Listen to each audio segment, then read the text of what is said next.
Buenos días, nos encontramos con la doctora Mariana Fernández Campos, quien ha laborado en la Universidad de La Habana, así como el Colegio Universitario San Jerónimo de La Habana y también en la Real Academia Española. Sus estudios en filología y numismática consolidaron el libro nominado Monedas Romanas en La Habana, redescubrimiento de una colección universitaria, que precisamente es el que tenemos aquí, que vamos a tener que trabajar y leer. Y bueno, sin más, le cedo la palabra a la doctora. Gracias. Muy buenos días a todos ustedes. Buenas tardes para mí. Muchas gracias por estar al otro lado de este vídeo. Es un excelente lugar para estar y el más importante. En la charla del día de hoy sobre el volumen Monedas Romanas en La Habana, mi intención es mostrarles de qué manera ese libro, publicado hace ya casi 10 años por la editorial UH, fue el comienzo de un proyecto realmente inconcluso hoy. El libro tiene dos partes fundamentales. Un estudio preliminar que se editó antes, pero fue lo último en ser escrito, y un catálogo que fue lo primero que se escribió y lo último que se revisó. Hay algo que no está en el prólogo, que nadie les va a examinar, que no se dijo tampoco en ninguna de las presentaciones anteriores que se han hecho del libro. Y es que ambas partes, desde el inicio, estuvieron en conflicto, un conflicto velado, y llegaron incluso a atentar una contra la realización de la otra. Este libro es, casi en su totalidad, el resultado de una investigación doctoral. Y ocurrió que, cuando el catálogo estuvo terminado, yo recibí dos propuestas. La primera fue la propuesta de publicación del catálogo íntegro, a cargo de la editorial académica de mi universidad. Y la segunda fue defender la tesis con el catálogo y una presentación de la colección mayormente de corte historicista. En ese momento, la segunda parte del libro pudo haber eclipsado la primera. Pero yo pensaba, y así lo defendí, que iba a ser mucho más provechoso completar el estudio cabal, pormenorizado, de las monedas romanas que me ocupaban entonces. ¿Por qué sucedió aquello? Es posible que la naturaleza, diseñado de una forma muy descriptiva, minuciosa, haya sido la causa principal. El método de catalogación empleado sigue a la vez varias pautas conocidas y ninguna en particular, porque es un catálogo docente universitario de una colección universitaria y por tanto escrito para enseñar y no solo para enseñar en la educación superior. Más tarde, en 2012, cuando el texto en 4 capítulos que constituía propiamente la tesis estuvo terminado, comenzó el proceso de edición, antes incluso de que la tesis fuera defendida. Y esa investigación, hecha para describir, comparar, razonar, contextualizar y utilizar desde el punto de vista filológico la colección, tuvo su propia independencia intelectual, digamos. En ese momento, el texto preliminar pudo haber eclipsado el catálogo. Sin embargo, era evidente que la investigación no podía de ninguna manera prescindir del catálogo, ni viceversa, porque no se repetían, sino que una y otro se conducían orgánicamente. En este libro se muestra cómo la colección numismática de Higo, no solo la romana, sino también la griega, que están ambas llenas de misterios. No sabemos, por ejemplo, cuándo comenzó a ser comprada. Toda debe haber comenzado alrededor de la década del 20 del siglo pasado. No sabemos si llegaron primero a La Habana las colecciones de copias o las de originales. Y cantidad de piezas llegó a tener el Museo de la Facultad en la primera mitad del siglo pasado. ¿Cuántas había ya en los años 40, momento en el que debieron llegar los últimos ejemplares? Quizás fue después. Esos últimos sí sabemos que eran originales. Luego, durante los años 50, con la guerra y en las décadas posteriores, no se adquirieron nuevas monedas. Por otra parte, es muy posible que entre inventario e inventario el número de piezas haya cambiado, aunque no significativamente desde el punto de vista cuantitativo. El que se dedique, haya estudiado o tenga que ver con museos por uno u otro motivo, sabrá que no estoy haciendo una historia que difiera demasiado de la de casi cualquier museo del mundo. En el caso específico de la Universidad de La Habana, la poca atención que se prestó a las monedas romanas y a las griegas se debió en no poca medida a la depreciación que sufrieron las copias durante mucho tiempo. Las monedas están en un museo de copias y durante más de medio siglo se pensó que todas eran copias. En el Museo de Vigo hay reproducciones de yeso de grande, mediano y pequeño formato, copias numismáticas galvanoplásticas, bellísimas, por cierto, y sin publicar, copias de frisos, vasos, maquetas, en fin, laminarios. Así las cosas, en 2008 tuvimos el placer y el honor de acoger a un catedrático y numismático catalán de la Universidad de Barcelona, y en ese momento decisivo para la colección, redescubrimos la originalidad de muchas piezas. De hecho, casi todas las monedas romanas que teníamos eran originales. Entre esos originales contamos, obviamente, los falsos antiguos, o sea, las monedas acuñadas con aleaciones ilegítimas o en secas no oficiales en su momento, pero igualmente antiguas.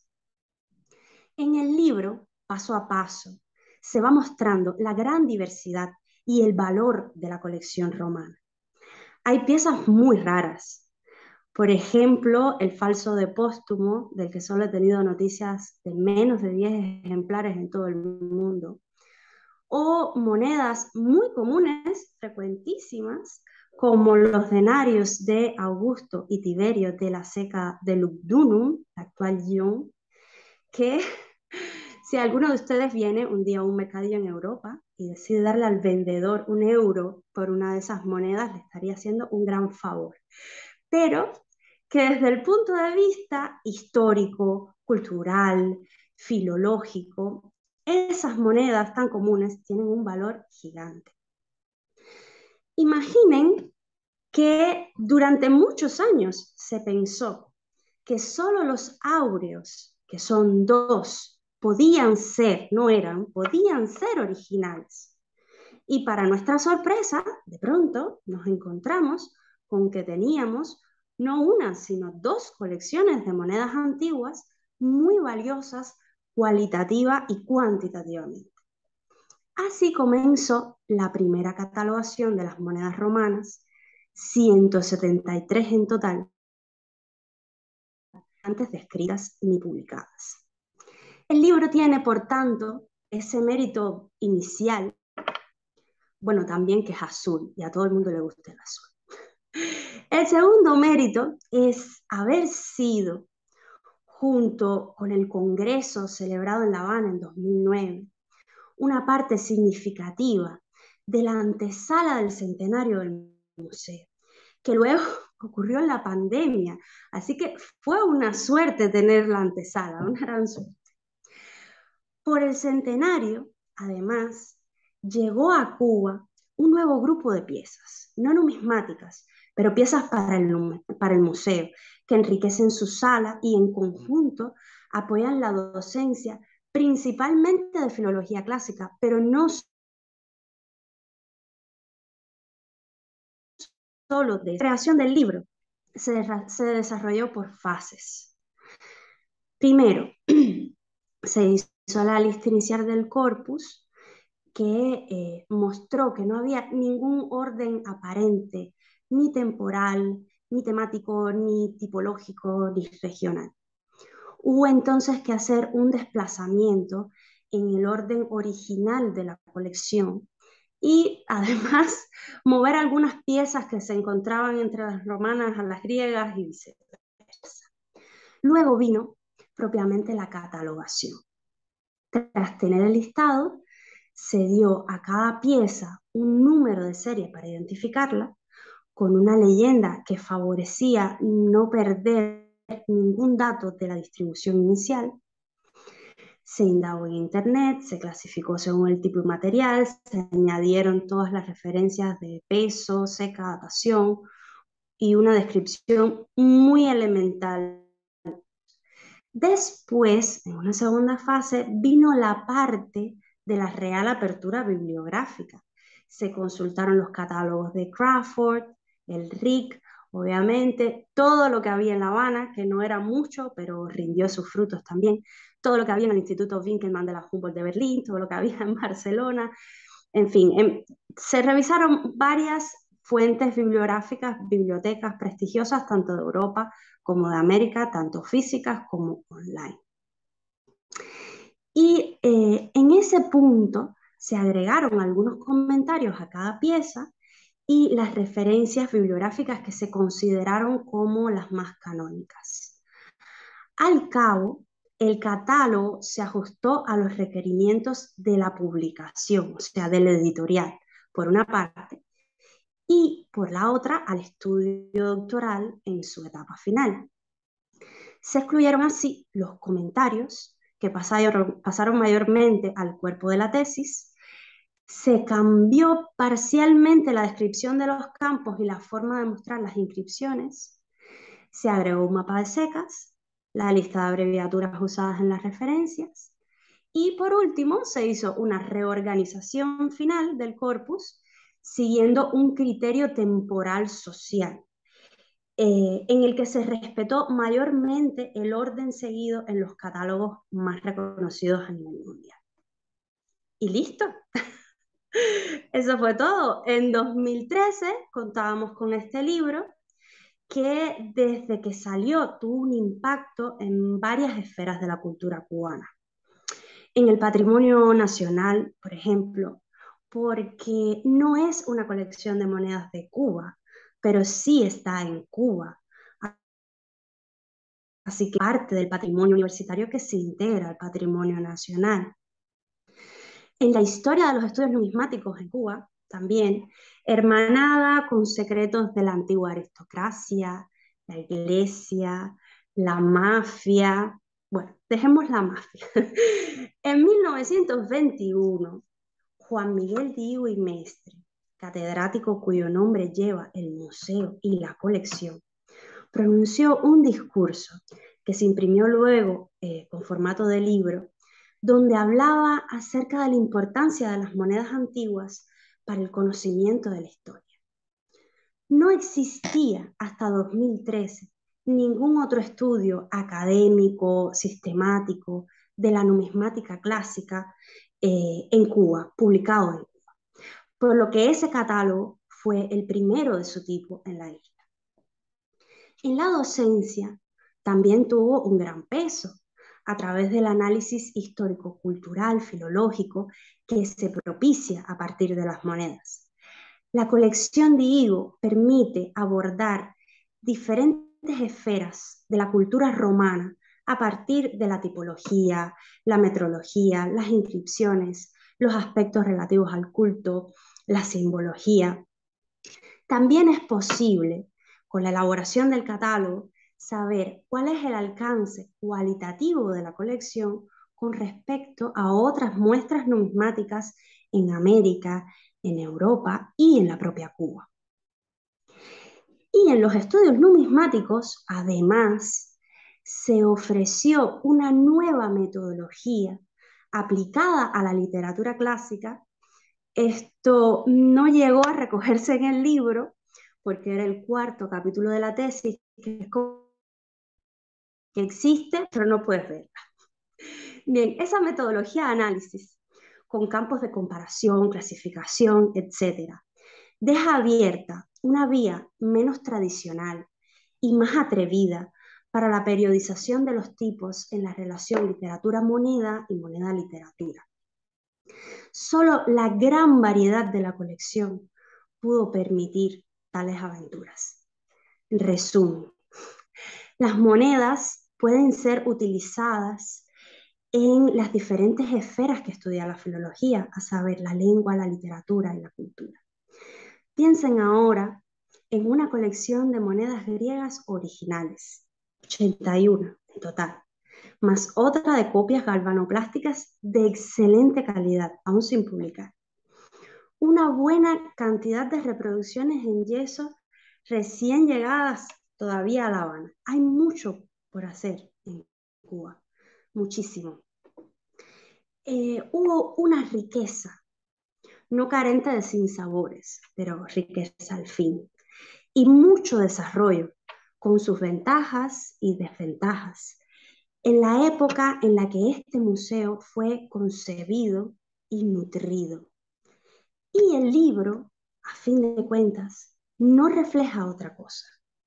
El balance entre el saber y el ignorar, entre tener y descubrir, entre contar con algo y utilizarlo. Yo solía decir a mis alumnos en La Habana que estudiábamos filología clásica y el pasado para crear y construir la filología clásica del presente y nuestro futuro. Es lo que también ustedes pueden hacer con esta o con cualquier, con un estudio numismático o con otro completamente distinto. Me refiero a pensar la filología clásica de este siglo, la que está por hacer. El siglo es joven todavía. Y eso es todo. Muchísimas gracias. Muchas Creo gracias. que sí he conseguido hablarles durante todo este tiempo del libro sin contarles el final. Ya, eso es algo. No, pero excelente presentación. Muchas gracias, doctora, por tan sugerente presentación y que voy a invitar también a la lectura de su libro.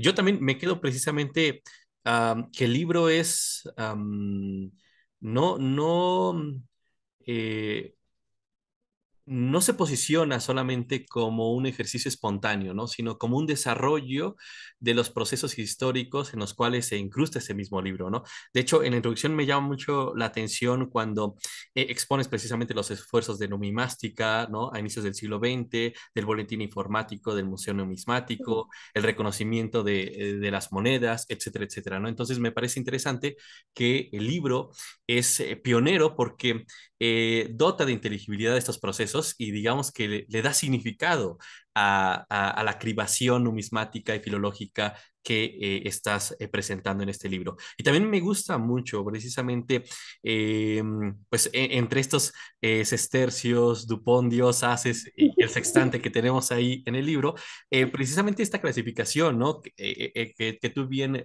comentas, que permite la comprensión de otras áreas de conocimiento a través de un elemento material como vendría siendo la moneda, ¿no? Por ejemplo, la clasificación del retrato, la personificación, las personificaciones geográficas, la parte de escenas de la tradición romana, la exposición de algunos dioses y semidioses, los símbolos vinculados al culto, el bestiario y así como los edificios, los altares y los monumentos, ¿no? Digamos que no es solamente el objeto inerte, sino que a través de estas operaciones de cribación filológica se permite comprender el gran legado latino que también tenemos en América, ¿no? Y bueno, no sé si quiera, doctora, compartir algo más. Yo ya me callo y le dejamos la palabra. Bueno, yo he compartido creo que bastante ya. No sé si será oportuno decir más. Sugerir es, y acto seguido empiezo a compartir algo más, ¿no? Bueno, sugerir es justamente el gran objetivo del libro.